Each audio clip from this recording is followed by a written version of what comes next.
Welcome back, everybody. Happy New Year. Um, by the time you're watching this, you will have already been in class where we talked about manifest destiny.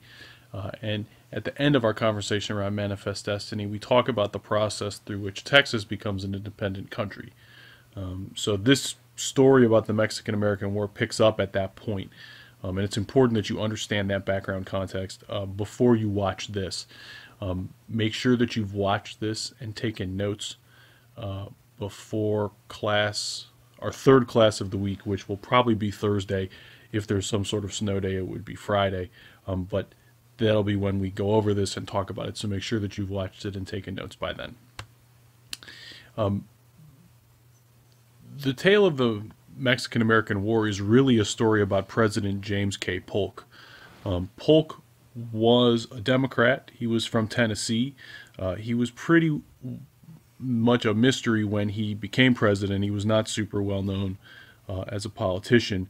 But when he ran for president in 1844, his main issue was less about Texas and Mexico and more about Oregon. If you think about the map of the United States in this time period, it did not extend all the way to the Pacific Ocean. And the northwestern corner of what is today the United States, which today would be the area of Washington State and Oregon, was claimed by both the United States and the British. And there was no clear boundary between where British land ended and United States territory began. Polk made a rather extreme claim when he ran for president using the slogan 54-40 or fight. 54-40 meant the 54th parallel 40th degree, which if you look at that map, it is the very, very, very top line, all the way up to what is today the southern border of Alaska, which was not part of the United States at the time. He basically was saying that all of that sort of part of Western Canada should be part of the United States. And he makes this sort of like, we're going to go to war with Britain over this if they don't back down. In the end, Polk compromises over this territory and angers many Northerners, by the way, who thought that this should be part of the United States. And they compromise with the Oregon Treaty that makes the 49th parallel the boundary between British Canada and the United States of America. This makes Washington and Oregon officially American territory, and eventually those places will become states. This relates to the question about Texas, because Texas, as we know, was an independent country after 1836, but the people who were in Texas were really Americans. They were American citizens who had moved as settlers to Texas, and they realized that they would get much benefit by becoming part of the United States. So in 1844, Texas essentially is asking to be annexed by the United States. This was a very controversial move because at the time there's a huge debate about slavery. Texas, obviously, as a southern state, would be a slave state. Oregon would have been a free state. As we'll talk about next week with our conversation around how the Civil War begins, they try to admit states to the United States in a balance. So if they're going to admit a state that would allow slavery, they also will admit a state that does not allow slavery to keep the number of votes in balance. And this is why there's this pressure to not only add Oregon, but to also add Texas simultaneously. This is what the United States does. They both become states in the middle 1840s. This is sort of a sideshow, though, because Polk is really... Texas is nice to him, Oregon is nice, but he dreams at night about California. California, and really the sort of southwestern corner of what is today the United States, so California, Arizona, New Mexico, etc., all part of Mexico in the 1840s. And California was incredibly valuable to the United States as a Pacific trading port. There was the realization that there were minerals there, although they hadn't found gold yet. That there was good cropland. So Polk really, really wants to get California. He offers to buy it from the Mexicans twice. Mexico's going through a real state of unease in the 1840s. They're having a civil war, essentially. They're going through presidents. There's all kinds of dictatorships springing up. He tries to buy California and the Mexicans refuse. So Polk goes to Plan B, which is sort of manipulating a way to go to war with Mexico. Now, there's a couple of different ways to view Polk's actions here, and I don't want to make it seem like every single thing that he was doing was wrong in trying to go to war, but many people criticized him of that at the time. If you look at this map, you see the United States in 1836. You see the Republic of Texas, and notice that there's this olive green area that's labeled as disputed with Mexico. There was no clear boundary of what Texas was when it became independent. The Mexicans thought that Texas was just the khaki color that's labeled Republic of Texas, that's north of the Nueces River.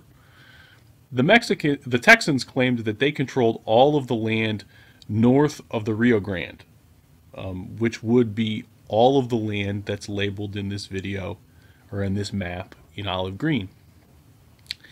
When Texas is annexed and becomes part of the United States in 1845, Polk believes that America now controls all of the land to the Rio Grande. Polk sends American troops south of the Nueces River towards the Rio Grande in this disputed territory. From Polk's point of view, he's just occupying territory and defending it that belongs to the United States. From Mexico's point of view, they've just been invaded. Polk knew this would be controversial. He did it anyway. And when the Mexicans think that they've been invaded, they then make the choice to retaliate and attack the Americans at a fort that will eventually be called Fort Brown, just north of the Rio Grande. This is the event that causes the Mexican-American War. This cartoon sort of lays it out. You might not be able to see the whole thing.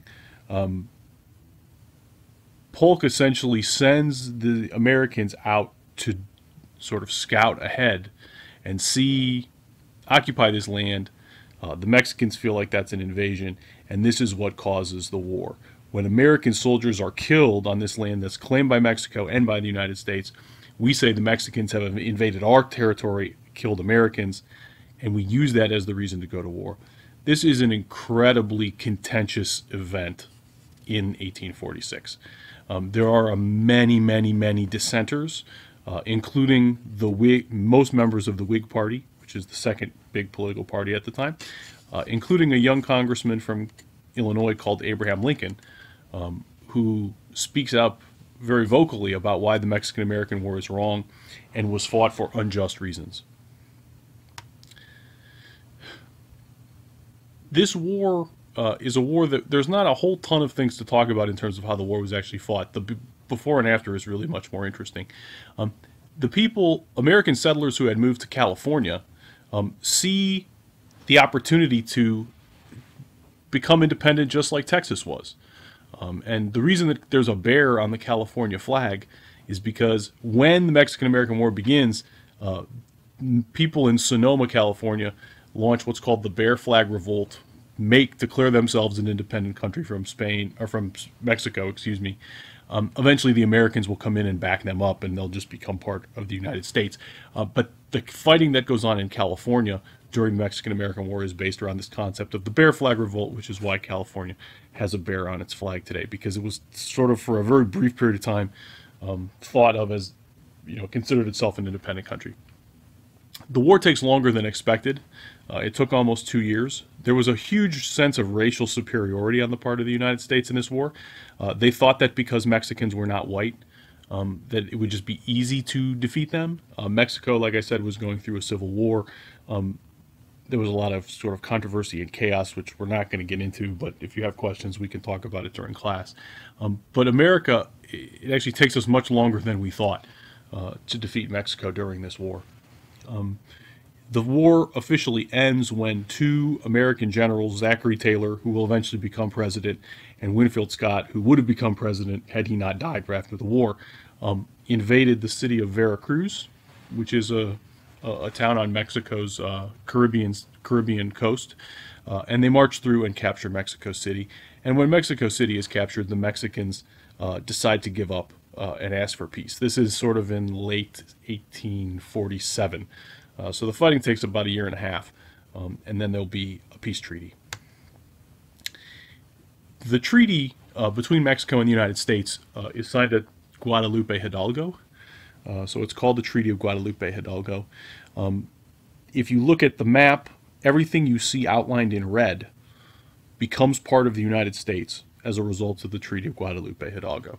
So we're talking about a huge chunk of territory, the whole southwestern part of the United States. So the entirety of what is today California, Nevada, Utah, most of Arizona, parts of Colorado, Wyoming, and New Mexico. It's a massive amount of territory that the United States gains.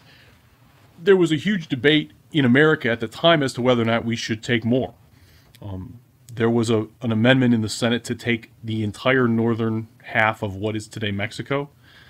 So everything that is today like Baja California and Tijuana and all of that area. In the end, for mostly racist reasons, the senators vote against that and decide only to take this territory, which they think is relatively unpopulated. In reality, there are lots of Hispanic people, Mexicans living here, many of whom will leave and go back to Mexico, others who will eventually become American citizens. In 1853, in kind of a mostly unrelated note, America buys a sliver in yellow, sort of the southern part of Arizona and New Mexico. It's called the Gadsden Purchase. This is important because once this purchase is made, the United States controls everything that is today the continental 48 states. So the 48 states, minus Alaska and Hawaii, are part of American territory in 1853. That's 70 years after America becomes independent at the Treaty of Paris.